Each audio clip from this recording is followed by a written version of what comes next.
Hola María Jesús, muy buenos días. Hola Paco, ¿cómo estás? Buenos días. Buenos días, me da mucho gusto saludarte, me siento muy contento y muy honrado de que me regales este espacio para platicar de tu libro, de cómo nace Petén 19S a 2 años y qué es lo que te mueve un poquito la historia. Muchas gracias Paco, me da mucho gusto pues poder platicar de esto. Ahora sí que a un año de 10 Petén 19S a 2 años. O sea, es como 2 años y un año después.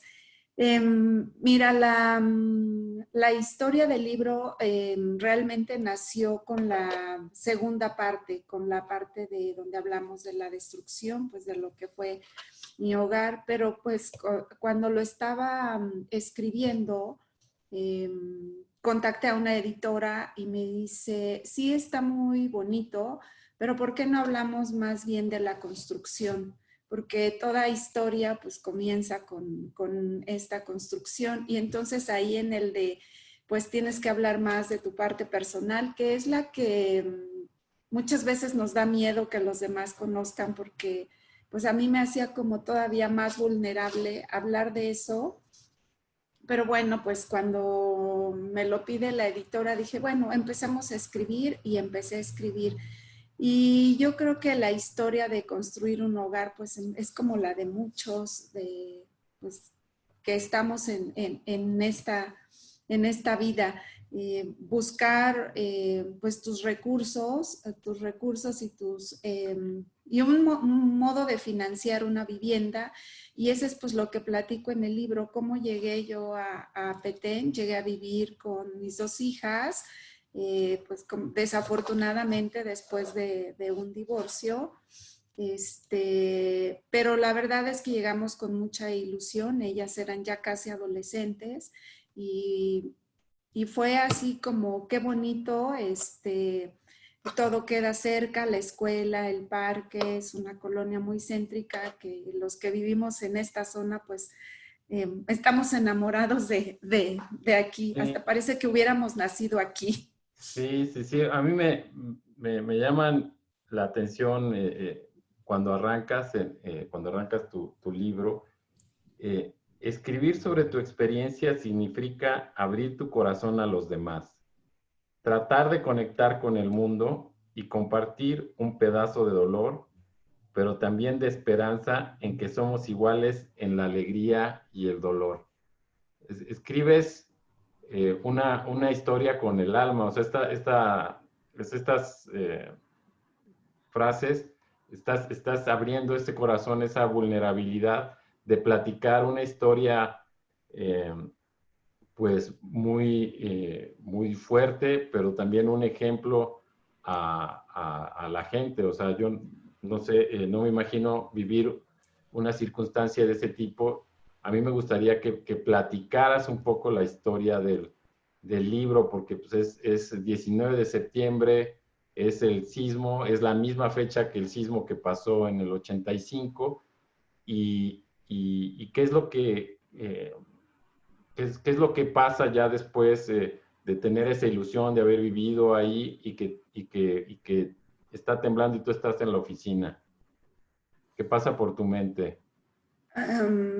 Fíjate que yo creo que toda la historia de septiembre del 19S empezó el 7 de septiembre. El 7 de septiembre, un día antes de mi cumpleaños, empezó pues el sismo de casi las 12 de la noche. Yo estaba en el edificio y vi cómo todos se evacuaron. Yo vivía en el cuarto piso y cuando vi que todos se evacuaron y que el edificio se movía tanto, llegó un momento en que dije, Dios mío, esto se va a caer. Yo no sé si fue mi alma lo que sintió, yo sentí que, o sea, en ese momento yo sentí la muerte y lo comparé a una turbulencia y dije, no sé qué es peor, si una turbulencia o el sismo. Y en ese momento dije, bueno, pues que tenga que pase lo que tenga que pasar. Y el sismo terminó.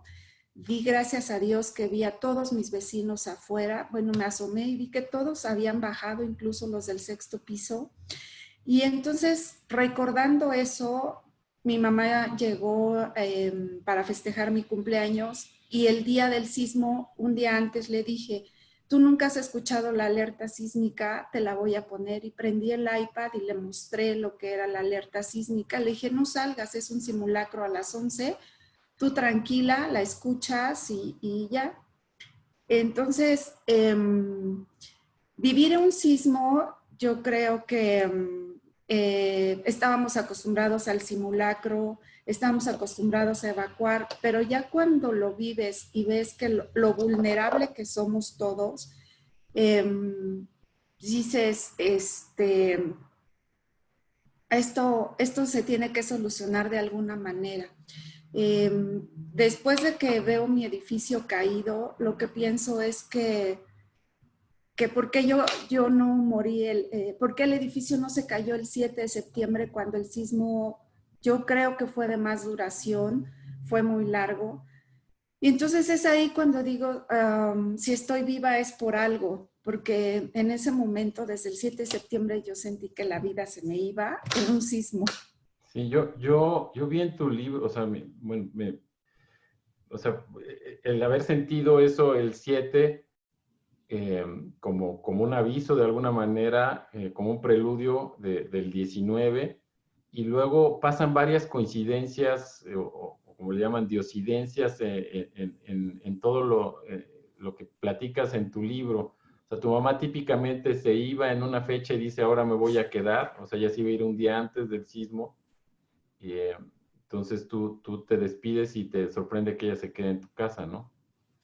Sí, se me hace sorprendente porque ella se tenía que haber ido pues desde el domingo, después lo pospuso y el martes en la mañana ella debía haberse ido y no se va, me dice me quedo y ese martes nos despedimos en la mañana y le dije nos vemos para cenar, le hablo a la 1:10 y yo, oh Dios mío, no le dejé comida, entonces ya le llamo y le digo, oye, descongela, haz esto, lo otro, cocina y cenamos en la noche.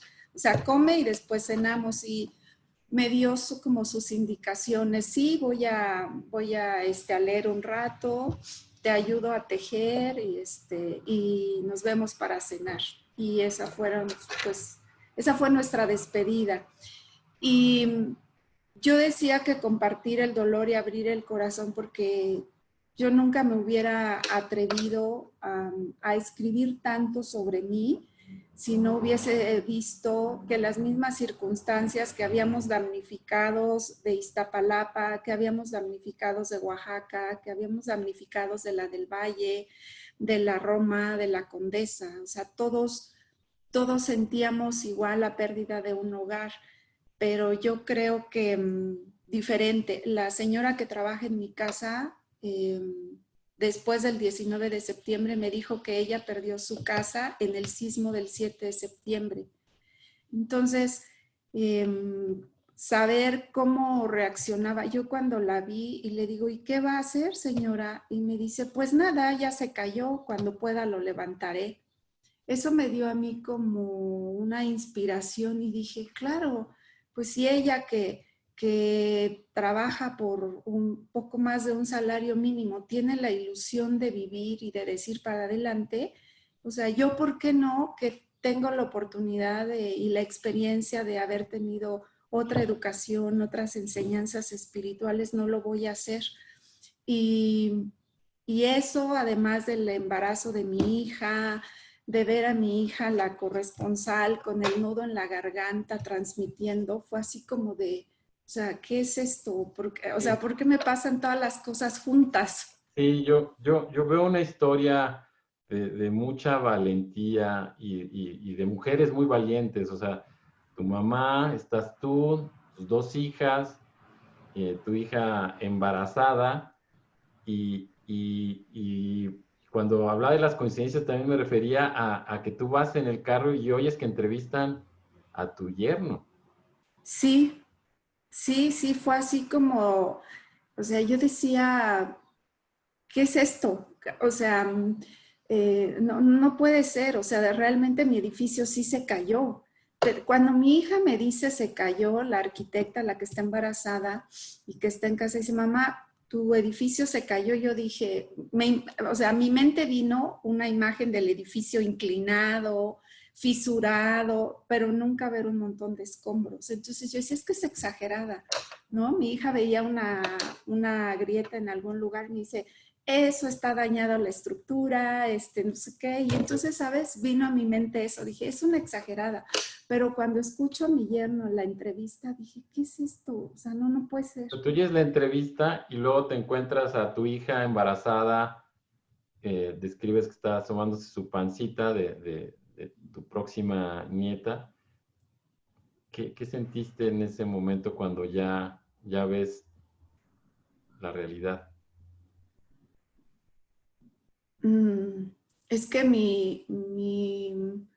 como me decía un médico que el cerebro tiene prioridades para el dolor y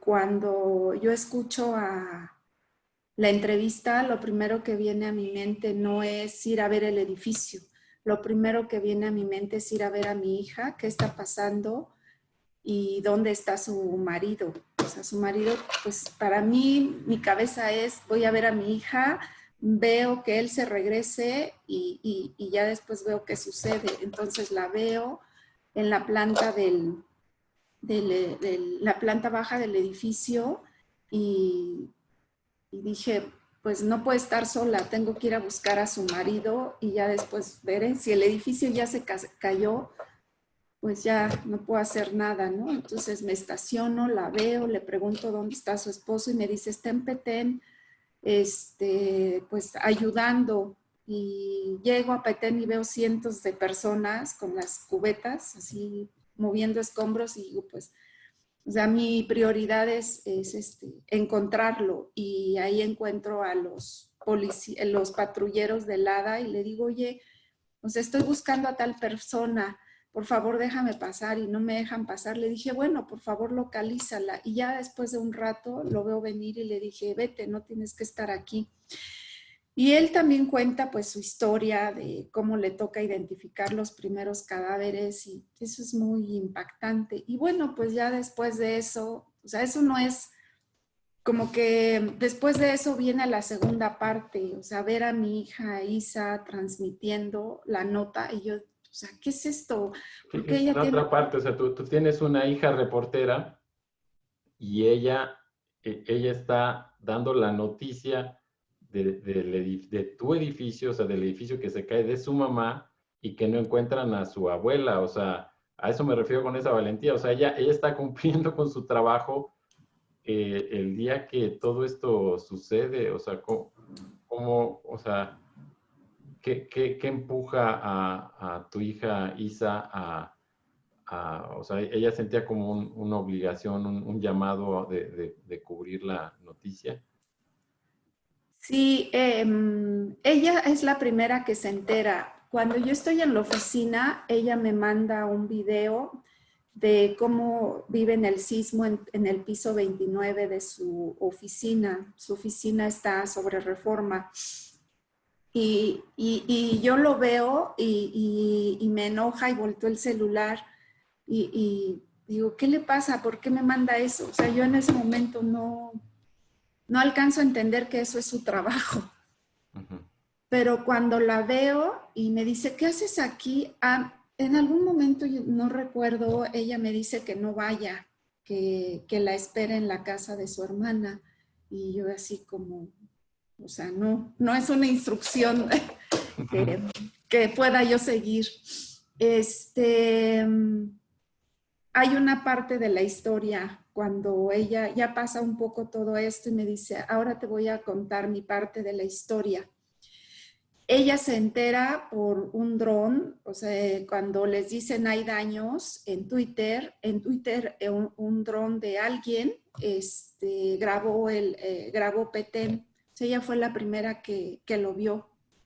Ya. Entonces, cuando les dicen a ellos hay daños, salen a la calle y cuando iba en la camioneta del medio, de su televisora, ella ve el video. ella ve el video y le dice al camarógrafo, el edificio de mi mamá se cayó. Le dice, no digas tonterías, ¿cómo crees? Le dice, sí, dice, es el edificio de mi mamá. Entonces le dice, vamos. Ellos iban a la Condesa y en ese momento ella le dice al reportero, el reportero es el que le dice, vamos, vamos para que estés tranquila. Y van al edificio y cuando llega, ella pues se desmaya y el paramédico la atiende y le dice, o sea, ¿qué le pasa? Y ella le dice, no, ya estoy bien, le ayuda a recuperarse. Y pues ella dice, ni modo, tengo que transmitir. Y entonces cuando les empieza a dar la nota, los datos, cuando ella hizo creo que 3 transmisiones en vivo al medio, porque estaban transmitiendo en vivo desde Estados Unidos y le mandan un WhatsApp de por qué sabe tantos datos, ella empieza a decir, estoy en un edificio de 7 pisos, yo después vi las notas, estoy en un edificio de 7 pisos, hay 10 personas desaparecidas, y así, entonces le preguntan en ese momento por qué sabe tanto, y ella les tiene que decir pues, que es el edificio de su mamá. Y es cuando le dicen, pues cierra el micrófono y vete. Sí, sí, sí, ella de alguna manera está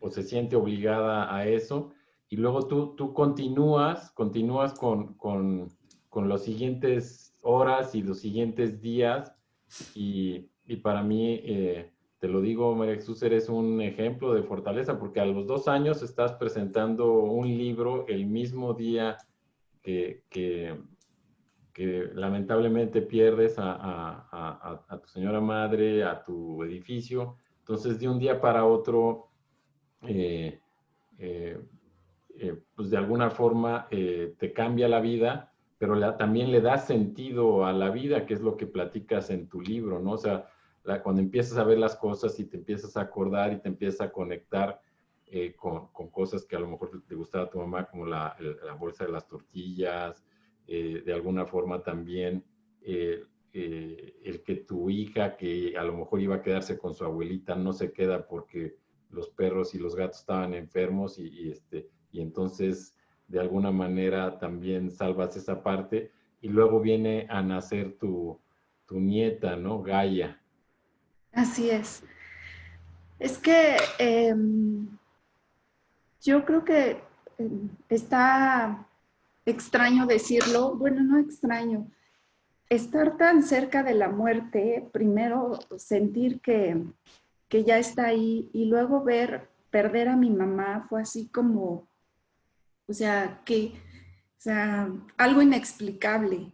Yo les decía que septiembre siempre había sido para mí como el mes más bonito, mi cumpleaños, las fiestas patrias, y de repente septiembre se volvió un mes como, pues no como oscuro, pero un mes como para renacer, como un mes como para reiniciar. Y reiniciar, ¿por qué? Porque en ese momento yo volteé y dije, no tengo nada y, o sea, tengo solo la bolsa que traigo, los zapatos que traigo, no traía ni siquiera un saco abrigador, un suéter para pasar la noche. Y en ese momento dices, o sea, un esfuerzo de 20 años, un patrimonio de 20 años, o sea, está ahí hecho un montón de escombros.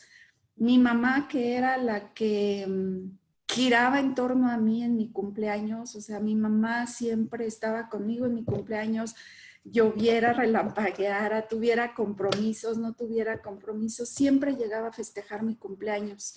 Entonces, de repente es así como el Un primer renacer, cumpleaños. un, Ajá, rena- un para mí, renacer, o sea, porque tú apareces, a mí me conmovió muchísimo eso que platicas de, de no tengo que ponerme, o sea, la computadora, mi ropa, o sea, no tengo nada, o sea, no tengo nada para el día siguiente. Y, y, es, y duermes en la calle, para ver si aparece de alguna forma tu mami. Sí, y justo lo dijiste, es como un renacer, es así de, estoy así cruzada de brazos porque tengo frío, tengo hambre y quiero agradecer a la gente que llega y te ofrece sándwiches, te ofrece tortas, te ofrece agua, ¿sabes? Es como si la vida en un instante te enseñara todas las lecciones que sabías que existían, pero que dices, hoy las tienes que aprender, hoy tienes que aprender la gratitud a estar viva.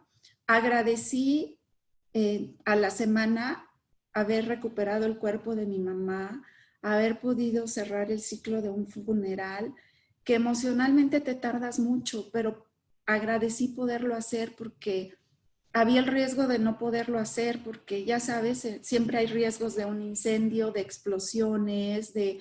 Y entonces yo agradecí cuando vi su cuerpo completo y bien, agradecí haber podido Agradeciste cerrar. poder cerrar ese ciclo y ella vivía en Querétaro y su despedida es como ella quería, dices, ¿no? O sea, Así es. flores, un día bonito, sus amigos.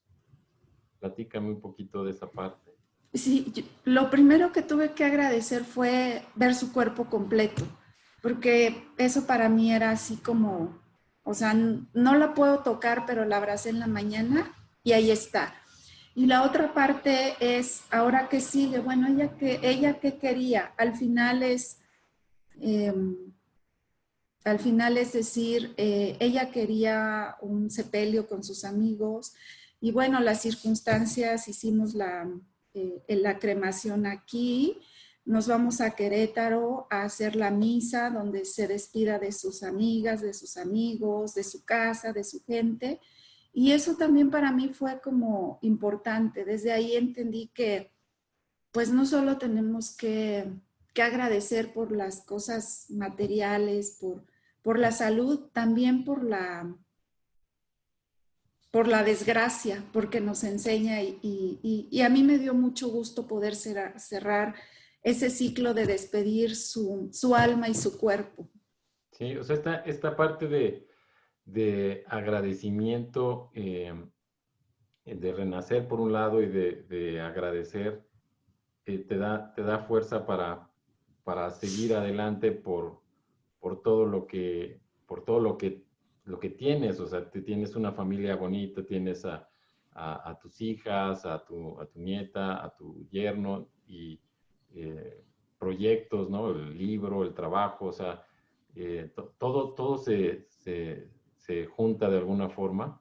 O sea, o sea, tú a casi 3 años de esto, ¿a qué le debes un poquito tu fortaleza para esta resiliencia que yo veo en ti y en tu familia? Eh, pues la primera cosa fue eh, pensar, una vida se fue, mi mamá, pero viene otra vida en camino. Y la oportunidad de poder vivir esa experiencia para mí de, voy a ser abuela. O sea, eso es así para mí como, o sea, la vida me da la oportunidad de ser abuela. Yo no me morí porque pudo haber pasado, ¿no? Pudo haber sucedido, siempre pudieron haber pasado las cosas, pero a mí no me pasó. Entonces, voy a ser abuela y quiero vivir esa experiencia y, y fue esa una de las primeras cosas por las que dije, hay que salir adelante. Dos, puedo aportar algo a mis vecinos para ordenar un poco el caos y ver qué va a suceder con este terreno. Había muchas historias, hay muchas historias también dentro del edificio tristes, que pues las compartimos, pero dije, puedo hacer todavía algo por ellos. Y tres, el trabajo, el contar con un trabajo fue lo que a mí me llenó como de ilusión y de esperanza de la gente que me ayudó dentro de la empresa. El día que yo entré al edificio, o sea, yo no quería entrar, o sea, sentí que el edificio me absorbía, que me tragaba. Fueron experiencias muy, muy encontradas. Pero Sí, cuando llegué a mi oficina y veo mi computadora y mi escritorio, ah, Paco, en ese momento no sabes cómo amé mi computadora, casi la abrazo y digo, puedo escribir, puedo comunicarme con el mundo con esta computadora. Esas fueron las tres cosas, mi ilusión de ser abuela, lo que podía hacer por mis vecinos y el trabajo. sí, sí, tú lo mencionas en la introducción, que es reconstruir no es solo juntar pedazos, es mucho más que eso. Es sacar fuerzas de donde no hay para emprender un nuevo camino. Entonces, pues el que tú de alguna manera tengas todavía vocación de reconstruir y que eres la líder de alguna forma y lo que platicas de hablar con un gobierno y cambio de gobierno y hablas con el otro y todos esos periplos para que sigas adelante es de mucha admiración. Eres un ejemplo para todos nosotros, María Jesús, la verdad. Y yo Muchas gracias. te agradezco ese ejemplo y esas enseñanzas y bueno, pues para mí está muy claro que de alguna forma el tema de la fortaleza interna y lo que platicas te ayudó a llevar las cosas en el momento y ahora a 3 años, ¿no?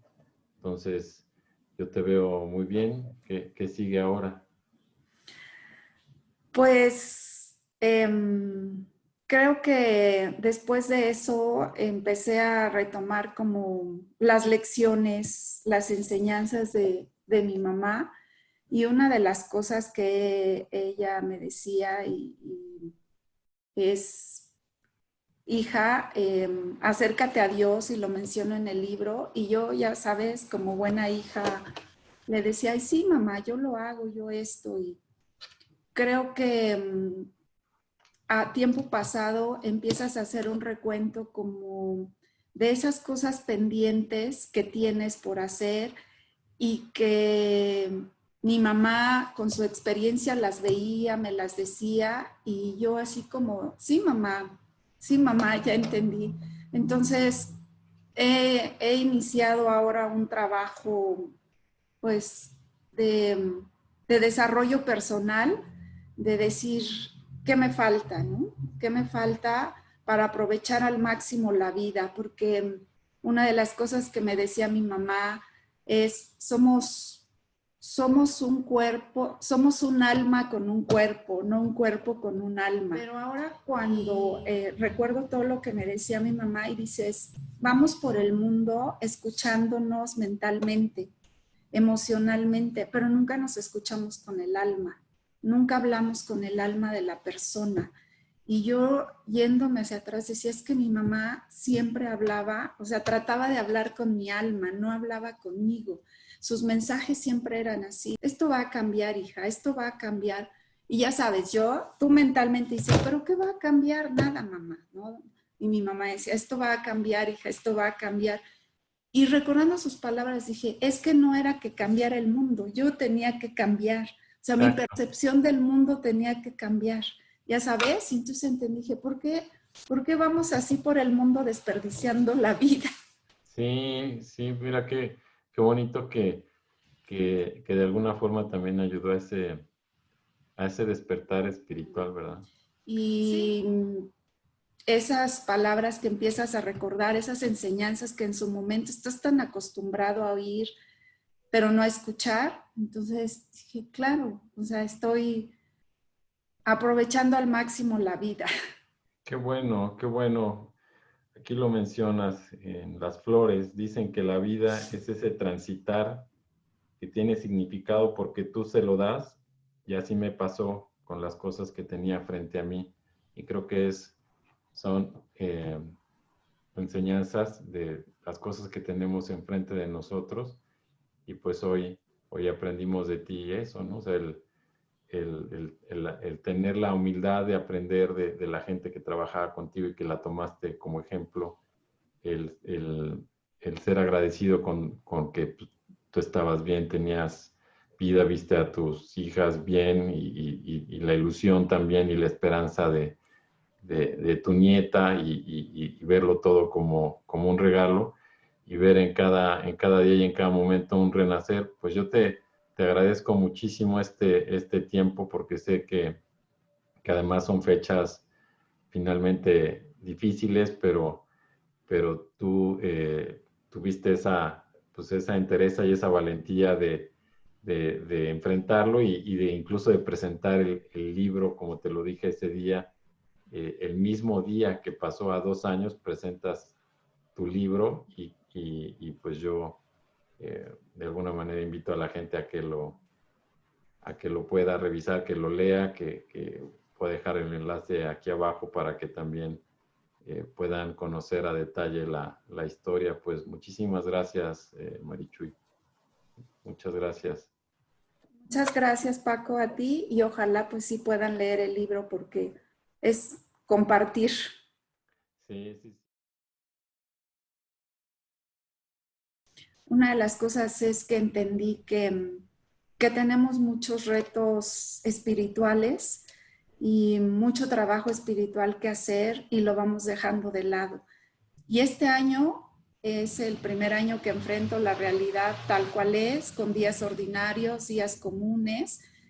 Y, y lo que entendí es que la tragedia no tenía por qué sentirme la víctima. Cuando yo veía, te digo, las notas de Oaxaca, ¿qué voy a hacer cuando la gente se les caía a sus casas? Pues levantarla, o la señora que trabaja conmigo, pues levantar cuando pueda. El primer tema fue pues la gratitud. Sí, La gratitud. darle un sentido a lo que te pasa en la vida, en este caso, agradecer lo que se tienen. En ese momento fue la gratitud, se me fue una vida, pero viene otra. Y la ambición hubiera sido estar todas, pero pues no se pudo. Nos quedamos 2 generaciones, una se fue, pero bueno, ¿Tres? exacto. Ahora ya tres. Ah, exacto, somos 3. Yo quería que estuviéramos las 4, porque yo disfruté de 4 generaciones y eso era lo que ya estaba acostumbrada. Yo tuve bisabuela, abuela, mamá, pero no se pudo, ¿no? Entonces, ese es el primer tema, la gratitud. Y el otro es que, pues, un día a la vez. Sí, exactamente, un día a la vez. Un Un día a la día a vez. la vez. ¿Y la nietecita cómo está? Ah, está preciosa, tiene ya 2 años, 8 meses y pues es un privilegio y es un gusto y no podría escribir todo lo que escriben los abuelos que son los niños, pero la verdad es algo que agradecer todos los días. Sí, sí, a mí me dio pues mucha ternura, la verdad, verlas a ustedes en el estrado, ¿no? O sea, a ti, a tu hija, a la nieta que subía y quería agarrar el micrófono y regresaba y está en una Sí, edad muy padre. sí, está en una edad muy bonita, es pues súper despierta y traviesa y la verdad es como esa, ¿sabes? Yo recuerdo cuando viví con mi abuela, recuerdo todas las cosas que ella me enseñaba y entonces te da como, bueno, a mí me da como una emoción de decir, ¿yo qué le voy a enseñar? ¿Yo qué le voy a enseñar? Mi abuela me enseñó a mí cosas de hierbas, de tés, de comidas, de mil cosas y tú sabes, me despierta como la emoción de, ¿y yo qué le voy a enseñar? Ok, y pues ya te voy a dejar porque tienes ahora sí que Ir a trabajar. ir a trabajar, pero pues te agradezco que te hayas organizado